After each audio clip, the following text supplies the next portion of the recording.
We used to judge orders by pounds. I never thought of them as money. They were by pounds.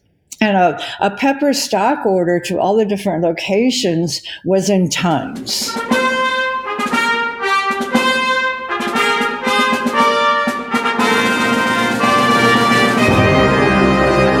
Hello, everyone. Welcome to Everything Band, a podcast that features conversations with composers, conductors, and performers of music for winds and percussion. My name is Mark Connor. I'm a composer and educator, and each week I have the great fortune to speak with and share the stories and wisdom of musicians and leaders in the band community. Before we begin, I'd like to thank all of you for listening. I really appreciate your time, and I hope that you are finding value from these interviews. I rely on word of mouth and social media to bring the show to new listeners. If you think you know one or two people who might find these interviews useful, please let them know about it. You can also help by following me and sharing posts on Facebook, Instagram, Twitter, and YouTube. Everything Band is sponsored by Celtic Horizon Arts, the leading tour operator for the arts in the United Kingdom and Ireland. Celtic Horizon Arts hosts bands, orchestras, and choirs from around the world, and they are now taking inquiries for their 2020 Band Festival in Limerick, Ireland. This festival, featuring composer Johan de May, will include clinics, masterclasses, and cultural exchanges. Bands and individual musicians are all welcome to participate and can find out more by contacting Keith Kelly at keith@CelticHorizonTours.com or find out more on Facebook at Celtic Horizon Arts. Now, on to our guest, composer Anne McGinty. Hi, Anne. How are you? I'm great. How are you, Mark? I'm doing really well. Anne, I don't know if you need any introduction for my listeners, but if you would take a moment to introduce yourself and tell us all what you're doing now. What I'm doing now, for approximately 30 years or so, I wrote music for band at all different levels, from beginning to the United States Army Band and more. And in 2007, I was nearing the end of my non-compete when we had sold Queenwood Publications.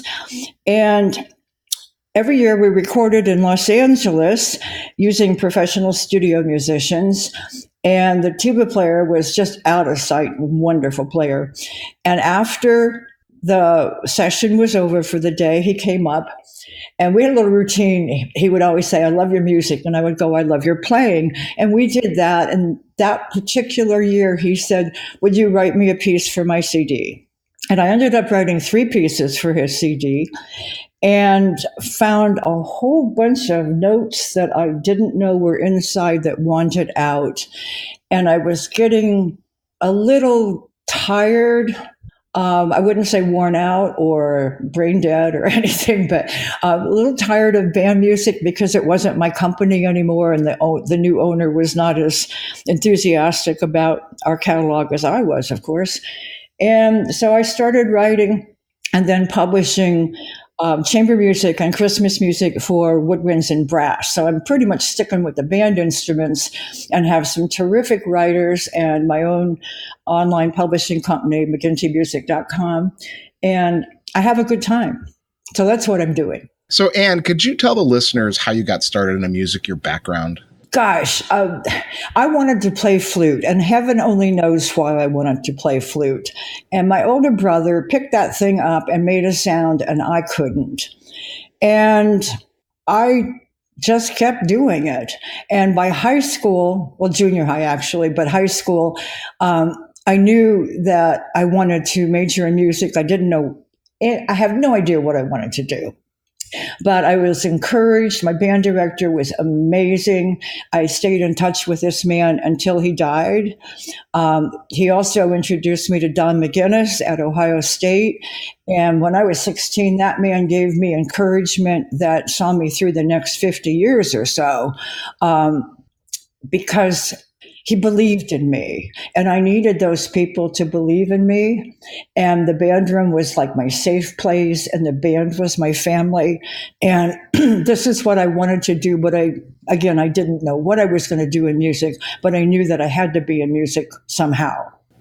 I see. So after high school, you went to Ohio State?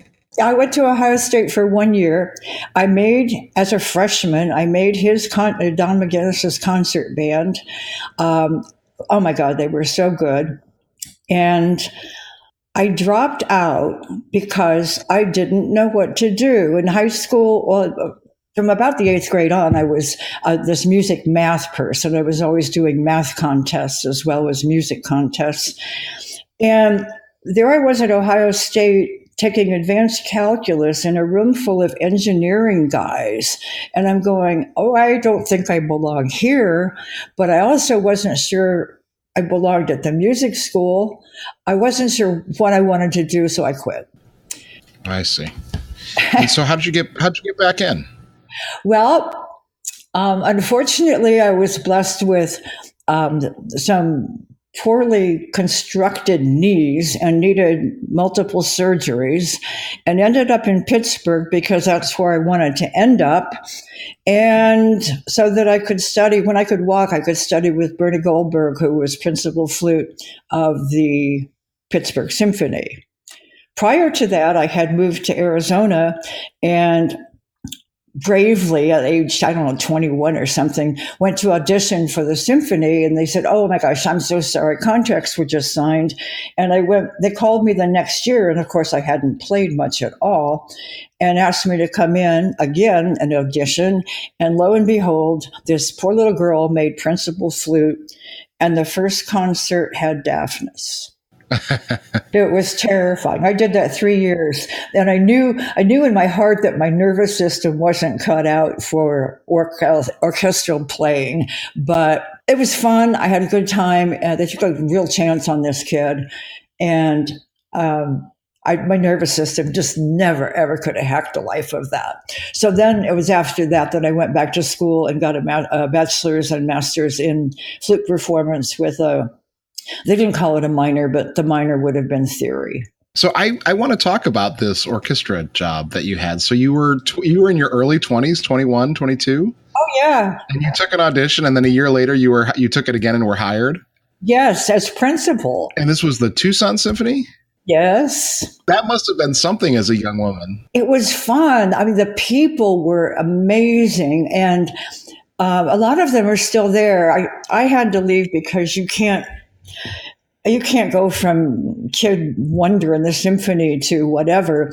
And I was going to go back to college, and I had a scholarship at the U of A, and they had hired, oh gosh, I can't think of his name, but you'd have to be old to even remember him. Fred Wilkins. He had, I don't remember where he was, in New York someplace, and he had a multi-record set of how-to for flute. It was really, really good. And so I got a full scholarship, and I was so excited going back to school and studying with him, and he died. And the person they hired was just out of Oberlin, attitude out the wazoo, and she played second flute my last year there. Now, there was no way my ego was going to study for 3 more years with my second flute player. I left. It was time to go and get my knees fixed and get on with my life. Sure. So I'm just piecing this all together. So you went to Duquesne, you got your degrees. And then how'd you get into composing? How'd that start? Quite by accident. I had a flute studio. I was teaching, itinerant teaching at, some different colleges. And I had moved to Evanston, 2 colleges near there, and a huge flute studio. And it wasn't enough. And I was also an Armstrong flute clinician. And through Armstrong, they had a publishing arm that was run by a shyster in New York. And they wanted out of it, and made an arrangement with Hanson Publications in mostly Florida, and wanted a liaison between the two. And I got hired for the job. And that's how I got into publishing, and eventually doing some flute choirs for them, some transcriptions that are best forgotten. Again, what does this young person know about anything? And I may have a couple of degrees by that point, but I still didn't have a lot of knowledge. And so then I ended up marrying John Edmondson, who was known as a band writer among all sorts of genres he wrote for. And we moved to Wisconsin so that he could work for Jensen, which was a new company at the time. And I was unemployed and I had nothing to do. And I wrote a piece for solo flute and band, which Jensen published and Hal Leonard re-released a few years ago, because I called it Variations in Theme for Solo Flute and Band, because when I would go to a concert and hear theme and variations, I would get thematically lost in the variations. So I thought if I wrote all the variations first, nobody would be under any pressure to know from where they came from. So that's what I did. And then I wrote I went to Hal Leonard, we were in Wisconsin, and they were just right around the block, basically. And I was looking for a job because I was actually unemployed for the first time ever. And they knew my background at Hanson and asked me to bring stuff I had done. So I brought show and tell of promo stuff I'd done and the flute choirs and other things. And they asked me to write a flute quartet on spec, and I did, and they loved it. We recorded it, and I wrote 2 more for them. And I thought, well, what am I going to do now? And John had started a piece beautiful theme, but he wanted it for flute trio and band, and that just is a horrible concept to me. So when he was at work, I took his flute trio and made a band piece, which Hal Leonard published. And here I am, my first piece, not counting the flute and band piece. My first piece made Ohio Class C required. And from that point on, it was just right. Mm-hmm. So I really kind of backed into it. And I'd listened to all his albums back when publishers produced an LP every year of their new music. And I really didn't like a lot of the band music because it was just loud and blatty. Mm-hmm. I liked Variations on a Korean Folk Song, and that was the one that sticks out that I heard the recording of and said, well, that's good. So, Anne, probably should get into that a little bit more into band music. And sure. I guess what I want to know about you composing for band music, you say you backed into it, but then you ended up writing, I'm just going to guess, I know it's well over 100 pieces. How many band pieces did you end up writing? It's really close to 250. That's astonishing. Well, it's exhausting is what it was. I mean, I know that there are a lot of composers who are mainstream band composers who have 600, 700, 800 pieces, but I write very slowly. So for me, that's so many pieces. I did maybe 8 a year for most of them. And to go from that piece at Hal Leonard and then had a couple of bombs, a wonderful piece called Songs of Israel. But gosh, as soon as it came out, Israel went to war with somebody, and nobody's going to buy a piece when somebody's, being mean. And there are a couple more. But then once that first piece made the Ohio required list, other publishers were knocking on my door saying, well, write for me, write this, write that. And it became a menu every year. Publishers would submit what they wanted. I know your music principally through your young band music, your grade 1 and 2 music principally. And so how did you sort of end up being so good at that grade level? Because I did not limit myself to that grade level.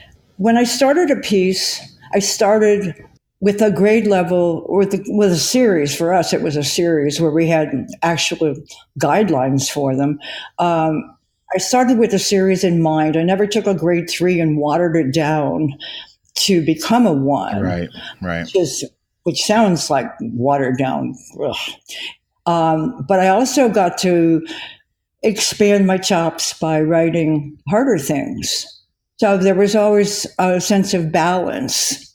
And that was especially important when we did start Queenwood, that we could start with all levels at the same time, rather than here's this series, and then 4 years later, here's that series. And that didn't work out for every publisher that tried it. Right. Yeah. So can we talk about the founding of Queenwood and how that sort of came about? Okay. I love Queenwood. Queenwood was my pride and joy, and still is my pride and joy, even though I don't have anything to do with it. John and I were both freelancing for all these publishers. And no matter what we did, as the royalties for a new piece were high, an older piece was tailing off. So we never could make any more money. And it wasn't about money, but it wasn't like we were making any progress. We were just kind of stuck. And we had this idea for Queenwood, and they're introducing 5 different series at once. And we pitched it, and Boosey and Hawkes paid me as a consultant and did not take my advice. So they did Bands Alive, and then a year or two later, they did Sound Foundations, and then they had another one. Gosh, I have a piece in it. I don't remember the name of the series, though. And there were 2 other publishers that turned it down. And we just looked at each other and said, well, let's try it. And John had a lot of expertise in, getting everything put together and getting the printers and getting the eventually the storage facility and arranging shipments. And he was doing all that. And I had business knowledge. I had put myself through college, mostly working for a CPA attorney. And my father had been a small businessman. I had learned so much from him, just ethics and honesty mostly. And so we did it. In the first 3 years, we were distributed by Hal Leonard, which really helped because they did the print up front and we paid it off over sales time. And after 3 years, we were ready and known throughout the world. So we were ready to take it on ourselves and just busted our butts doing that because we were writing it from the mid 90s or so on, whenever Finale 3 point whatever became semi-usable for publication.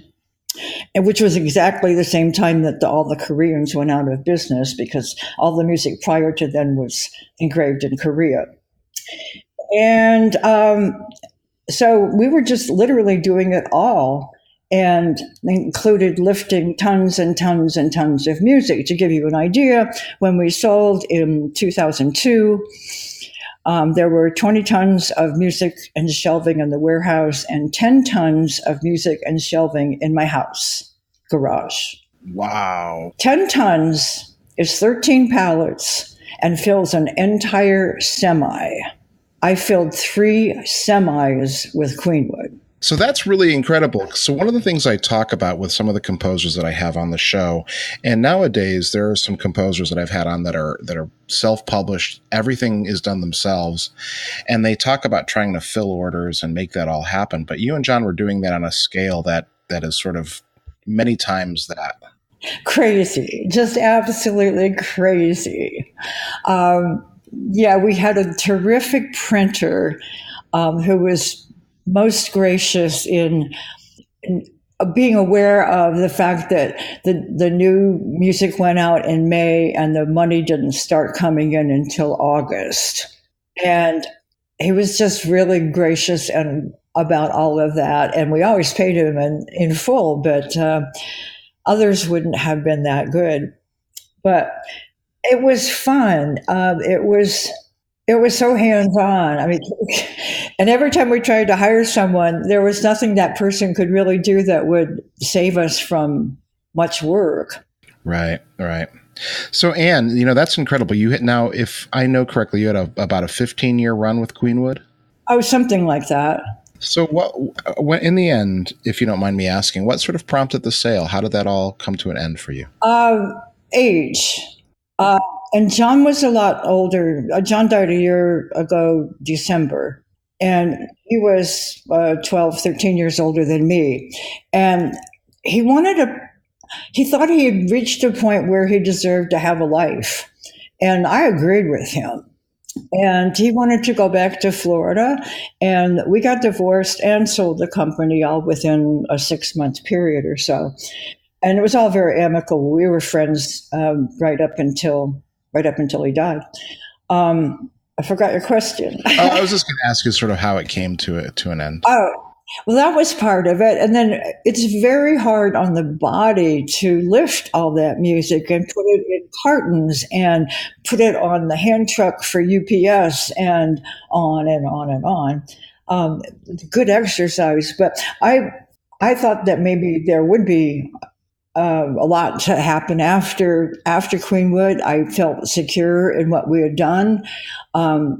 In retrospect, I think we made a mistake, but it's done, so I can't undo it. So that's okay too. And so now you have your new venture with McGinty Music. And so we talked a little bit about it in the opening, but you're writing music for brass and woodwinds principally? And combinations thereof. And I have the honor of publishing the music of Bill Reichenbach.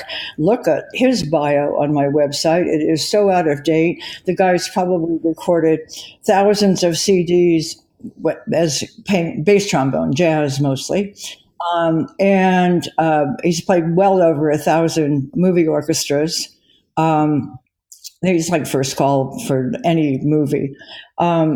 He's arranged all this Christmas music for trombone quartet, which I have since done for flute quartet, expandable to flute choir, clarinet quartet, 3-in-1, sax quartet, AATB, bassoon quartet, high brass, 3-trumpet trombone. And so you can play it by 4. And he does a Christmas concert every year where he has 30 and 40 trombone players playing this music. So it's quite expandable. And most of it's easy enough that high school kids could go out and play it at the mall or at the senior center or wherever. So it's a real honor to publish a lot of his music and some other writers. And it keeps me busy, not crazy busy, but in the business busy. And then people all over the world have played. There was a bass trombone player in Great Britain that did a piece of mine for bass trombone and violin, which was commissioned by 2 guys that were in the health industry. And to me, they were 2 guys in the health industry. And turns out that the violin player was this brilliant, well, he still is, brilliant man who became I think they call it a czar, but the head of IT for President Obama. Mm-hmm. And here are these 2 guys just finding me, asking me, hey, can we commission you to write a piece for bass trombone and violin because we do corporate gigs and do strolling musician stuff. And then all of a sudden, here's this guy in Great Britain who wants to record it and put it on his album. And so you get some really unexpected and different, there's a lot happening worldwide that wouldn't happen if I hadn't expanded. So, Anne, as I look at your bio and I listen to your story, and we talked a little bit about it, again, coming back to something, you mentioned that you were commissioned by the United States Army Band. Was that the Pershing Zone in D.C.? Yes. So you were the first woman composer commissioned to write for them. I just want to plug my own show for a moment and say that I did interview Sarah Corey, who's their new staff arranger, who is the first woman to hold that position. I know. Isn't that wonderful? It's amazing. And so can you tell me a little bit about that commission, how that came about? It's such a special thing. Well, I was friends with Brian Shelburne, who was the commander, and he asked me and said, well, before you decide, I want you to come in to DC as my guest. And I stayed on base, and I was there 2 or 3 days. And I was there for the anniversary concert at Kennedy Center, which is where all of the various ensembles, there's the concert band, the ceremonial band, the orchestra, the Army Blues, the brass quintet, the TTBB chorus. There's another vocal group, I don't remember their name, but they all perform, and you have DC Mucky Mucks and generals and stuff in the audience. And he said, oh, and the Herald trumpets, of course. And he said, write for whatever you want. Doesn't have to be for band. It can be whatever you want. And so while we were there, we walked over to, well, Fort Myer, where the band is right next to Arlington Cemetery. And across the parking lot is an entrance that's always guarded to the cemetery. And so we went through the entrance and went over to the Tomb of the Unknowns. And we watched the ceremony and ran into another colonel friend of his. And he asked if we would like to take a tour of the Hall of Heroes. And I went, huh? And Brian didn't know what it was either. And I said, Brian, do you have a pen? I said, I think we just found the title of your piece. And inside the Memorial Amphitheater, the first floor houses gifts from other countries for the various Tomb of the Unknown. What word do I want? Gifts from other countries regarding unknown soldiers.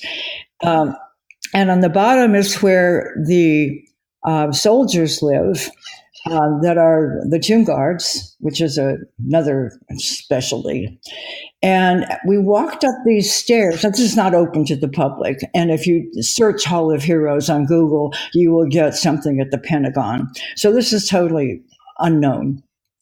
But you walked up these steps and quite a ways up, there was a marble bier where you could have some sort of funeral. And you just kept walking and walking up these steps. I didn't realize the building was that high. And at the very top, there's a closed door with an armed guard. And he, of course, let us in because the other colonel was in charge. And inside that room every wall was filled with plaques for every recipient of the Medal of Honor.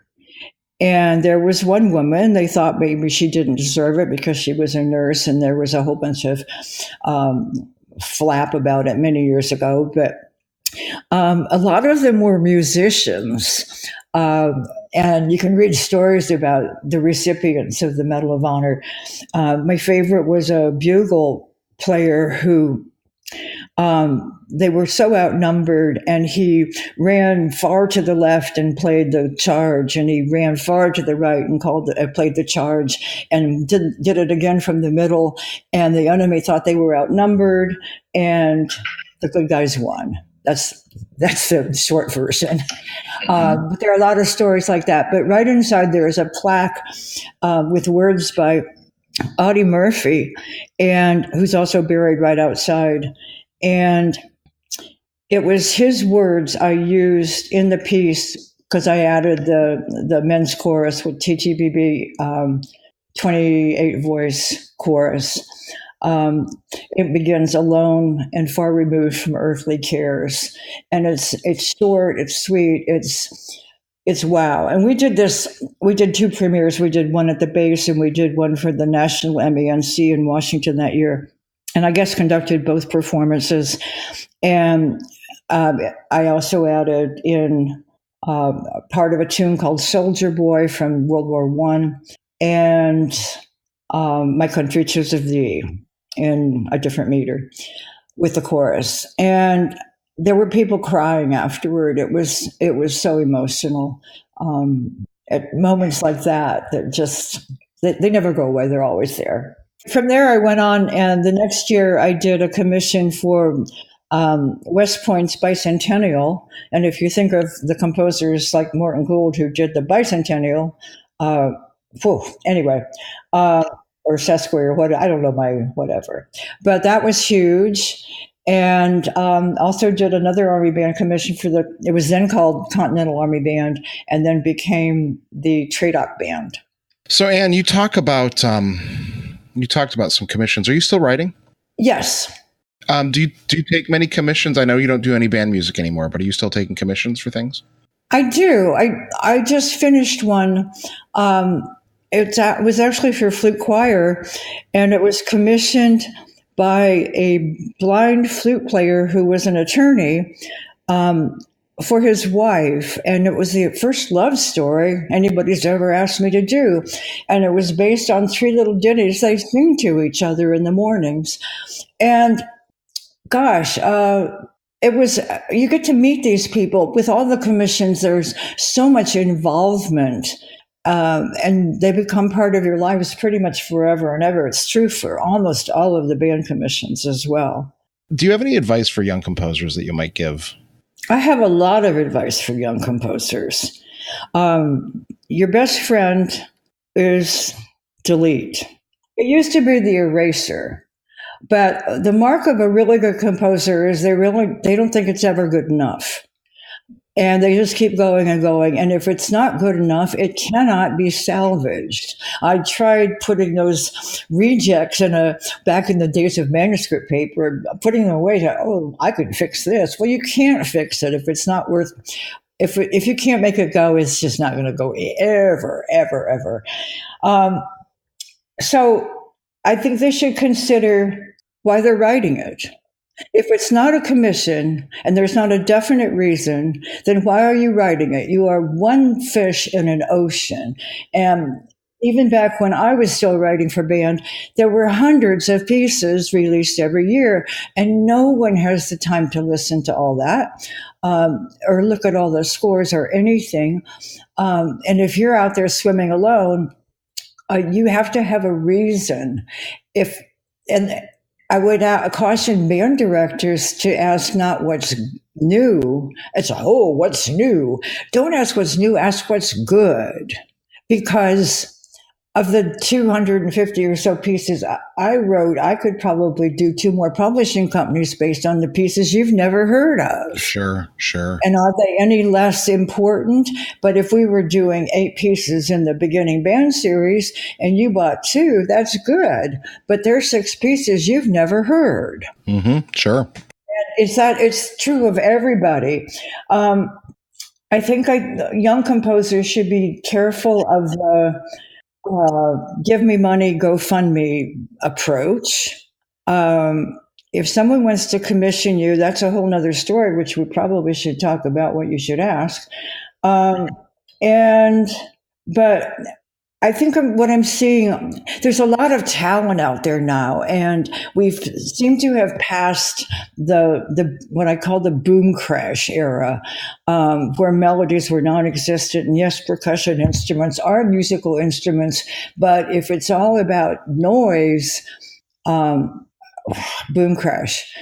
And I think if you're introducing extra musical, I'm going to call it nonsense. Anybody who's listened this far knows I'm pretty blunt. Extra musical nonsense into a middle school piece where they're still struggling with notes and rhythms and musicality. I think you're wasting good time, and I won't be specific about that. And I think the thing that would help the most is a great big dose of humility. And I look at the people around me and the David Holtzinger and Jack Stamp and some of these people that I've known forever. There's this big dose of humility, because if you keep blowing your own horn, nobody's going to blow their horn for you. It's off-putting. Right. Well, you're going to follow Jack Stamp. He's the last episode, so you'll still be next to him. Oh, when I heard Gavorkna for the first time, and David Holtzinger was conducting it, and it was, oh my gosh, it was the South Carolina All-State. And I would like, if anybody in South Carolina is listening, does your state, your Commonwealth, whatever you are, still have 4 E-flat clarinet, not E-flat, alto clarinets in each band? Because I was convinced that South Carolina was the only state that even owned 12 alto clarinets, let alone put 4 in each all-state band. But Gavorkna, oh my goodness, I was just so blown away. That's what a fanfare should be. So you mentioned that you have some thoughts about commissions. And so what did commissions look like? What do they still look like for you? They're always pretty much the same. I just want to know everything. So if it's a band commission, what have you played of mine? That gives me an idea of grade level, because grade level is kind of like dynamics. What's loud to you might be not loud to me. Great. That's another subject altogether, which makes absolutely no sense. But people manage to survive with the grading system. But what have they played? And what are their great sections? What are their weak sections? Do they have any soloists? Is it for a special occasion? Is it for a special person? Is it, if it's like a Midwest concert, where do you envision this piece on your concert? Is it the opener? Is it the closer? Is it the slow middle piece?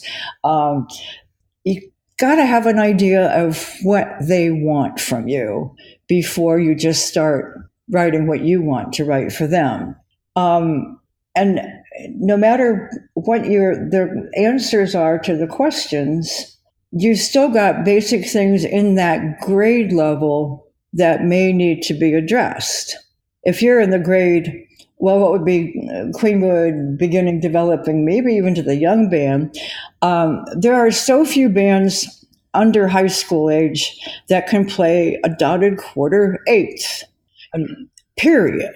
It's just, at some point they figure out that 3-to-1 ratio, but it doesn't happen for a very long time. And another thing, and you can always write that, and you can add all the stuff you want underneath, and God knows I tried, to show them, let them hear the subdivision, but they still won't play it correctly. And the other thing they can't play is, on time, is the note after an eighth rest, be it slow, be it fast, whatever. If you come up with a solution for that in your writing, that would be most appropriate. But find out what they're looking for, and if they have expectations beyond what you can deliver. Or if they're going to be overwhelmed by something, and you can read that if you talk long enough. There was one woman that was the last year I wrote that just hated the piece, and she wanted a MIDI file of every part. And I went, "What is your problem with this?"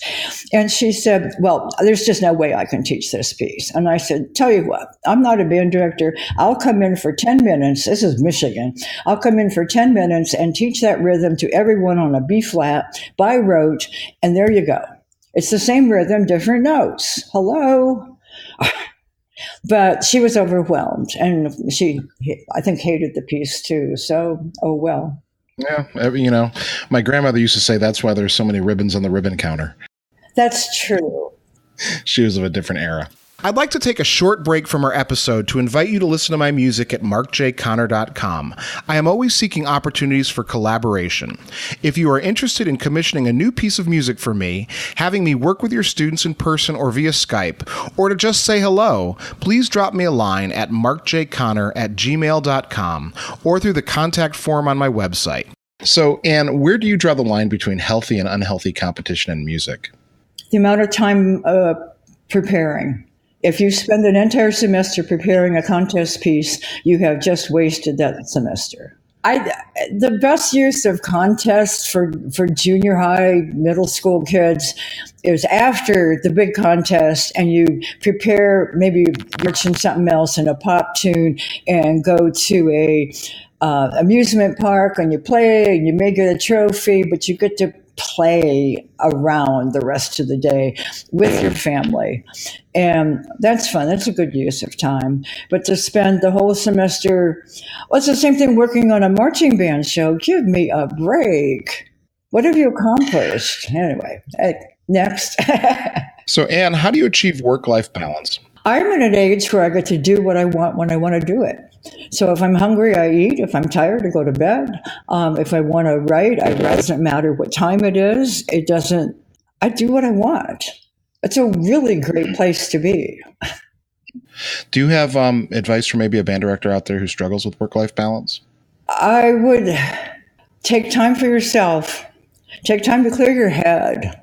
I think I don't do it for very long, but I can sit quietly, and I do it a minimum of 7 minutes.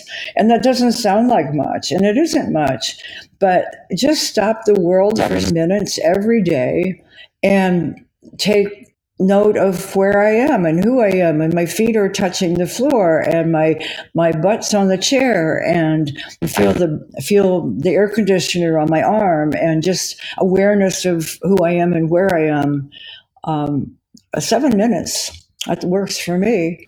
Yeah, I think that we're living in a time where that is harder and harder to find those moments of sound. Well, put your cell phone down, people. I know they're chill, but we're going to have generations of people with bad necks, bad backs, bad eyes, bad ears from earbuds, and the like, and people who can't carry on a conversation. I think one of the most dangerous places to go for me is Costco, where everyone's got a cart and a cell phone in their face. I get run over. So it's scary because people are not talking. All right, Anne. So the next question I ask is, what are the challenges facing music education and band, and how can we best meet them? I am thrilled with what's going on right now because there are so many young people, Facebook, I will say thank you, Facebook, who are so enthusiastic about band. And gosh, for a while, band was like a 4-letter word. And now it's a 4-letter word, but it's a goal. And the enthusiasm and the outreach and just it's really good. I grew up with a bunch of, I'm going to say old farts because they were, who would come to me at Midwest Convention and go, oh, Ann, I took out all the wrongs in this piece. And I went, what? And they showed me the score and he took out all the major sevenths. And only an old fart would do that, So we got some people that are encouraging new writers and programming stuff and young, enthusiastic, talented. And the one thing about Facebook is all people can be friends with me, and I have no idea who you are, but you send me notes and tell me that students come back and talk about the Red Balloon years after they played it in band, or you share what you're doing and where you're conducting and what you're playing, and just the enthusiasm that you have for the band. And there's in different areas, there's a whole group involved in neuroplasticity and brain research and mitochondria stuff, and which is one of my interests. But they're young and they're in their 40s, and just finding the means and the research and getting all this stuff done that will protect brains for longer, each person's life, willing to do the work. That's another thing I would tell band directors: please eat. Please eat food that's real food, even if it's just a banana or an apple, but eat something each day that would be considered real food, that doesn't come in a box or a bag or have a label on it. What advice would you give your younger self, perhaps the Anne standing across the dais at your high school graduation? I gave myself the advice that I still give to others, and I will give it to you. If I'm doing a concert, anything short of an all-state, I would always see the audience and hold up the music and go, here, music I wrote for this. And you look at this, it's paper, it's black ink on white paper, there is no sound. And as the conductor, I'm waving my arms, but there is still no sound. Be aware that the children are the music. And I do a longer version, but that's the essence of it. And the look on parents' face is like, wow, yeah, I hear that kid practicing at home, but wow, now it's music. And the other one I give is to kids, high school kids. And I first did this when New Jersey hired me to talk to their all-state band because the conductors needed, and they said, I'll give you $100 if you'll talk to them for an hour. And these poor kids came in and they were exhausted, and the brass players had that mouth that, it just looked so painful. And I thought, oh my God, what am I going to talk to you guys about for an hour? And so I kind of told them about my life and how I went to college and dropped out. And then I tried this and that symphony thing didn't work so well. It was fun, but not a lifetime. And teaching in colleges, well, that's good, but that's not it. And publishing, well, that was close. And until I found the writing, that I found what I wanted to do, the combination of writing and publishing. And tell them it's okay to make a mistake, to say, this is not going to work out for me. I need to change and do something else. And the last time I gave that was a really, really good day. And the kids were so attentive, and I had a little chat thing going with the tuba player. A lot of tuba in my stories. My band director played tuba too. And he was a good-looking, tall, family kid. I mean, he introduced me to his parents at the concert. And he went on to college. And the next year he sent me a note and said, I don't know who to tell. I don't want to do this. I want to be a nurse. And I went, okay, quit college and go to nursing school. Go do what you have to do. Go be a nurse. And then he wrote, oh gosh, it was probably a couple of years later, that he not only wanted to be a nurse and was loving it, he wanted to be a nurse in the cardiac OR at the Cleveland Clinic, which is like one of the top places to ever be a nurse. And that is what he is doing. He owns a house, he has a dog, and he's a nurse in the cardiac OR because he knew he had chosen the wrong thing and was willing to say, this is okay, but it's not what I want. So that's kind of how I did it. And it's looking back that I realized that I had to admit each time that what I had chosen wasn't going to be it forever. If you could plan it out, what would be the final work that you'd conduct or hear, and why? Tuba and 12. You can go to my website and download recording 3 movements for free. This piece kind of sums up, although I'm not done, folks, sums up who I've been. It's for piccolo, flute, 2 clarinets, bass clarinet, alto sax, 2 trumpets, 2 horns, 2 trombones, tuba. And the recording is fictional. And it's got all the instruments that I'm so used to writing for, and it's got them all together. It's not really a tuba solo, although the recording makes it a little more soloistic than I had intended. It kind of just sums me up. And the last movement, where there's nothing introduced, there's a pedal G, and every theme, every motif from the previous 2 movements come back in synchronicity. So, Anne, I'm going to ask you a bonus question here. So I mentioned earlier that I am in a new job. I took a position teaching kids again, and I have beginners. And I'm looking at your music. Do you have one piece you'd recommend of yours for beginners of at a very small school, limited instrumentation? Clouds. It's a transition piece. It goes from when they're still in that huff and puff stage to it's actually written with 1 measure places, although that's something I probably would change if I had it to do over again. But there's also an aleatoric thunderstorm in it. And what I've seen over the years is that kids would go home and get their parents involved in making rain-stem thunder sheets and who knows what else, just to make a lot of noise that to them simulated a thunderstorm. And then it gets really cool because you're interacting creatively with the students with you. And that's where it all happens, when it's not just band director said we had to. It needs to be creative and a lot of communication. So that would be fun. And is there anything coming up that you'd like to share or promote? New Christmas music on the website. Gosh, one never knows what I'm going to do next or who's going to submit something. I do have a writer who just retired this year from 25 years of playing horn in the Marine Band, and he's written a bunch of brass quintets and woodwind quintets, and I can't seem to get the woodwind quintets to fly yet. So if you have a woodwind quintet out there that's pretty good, look at Mark Questo's music, because I haven't found my way yet with that one. All right, Anne, how can people get in touch with you? Well, there's always Facebook. A lot of you saw a chair I put the other day, and I made it a really big image of a chair, and underneath it says first chair or last chair. The point is you have a chair. And a few more words after that.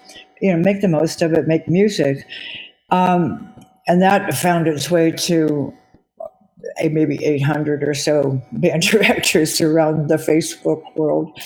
So there's always me personally on Facebook, McGinty Music on Facebook, McGinty Muse at Twitter, McGinty Music at Tumblr.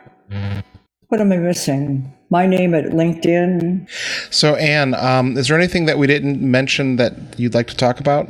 And I think, as I look back, I probably had, of those 250 or so pieces, I probably had 50 or so commissions, and they were all life changers. Be it the relationship with the commissioning party, relationship with the band and or director, or the pieces that came from it, or all of the things that go into making something like that happen. And then also writing for friends. When I wrote All the Pretty Little Horses for my best friend who was dying, makes it personal, makes it special. And thanks so much for your time. Oh, my pleasure.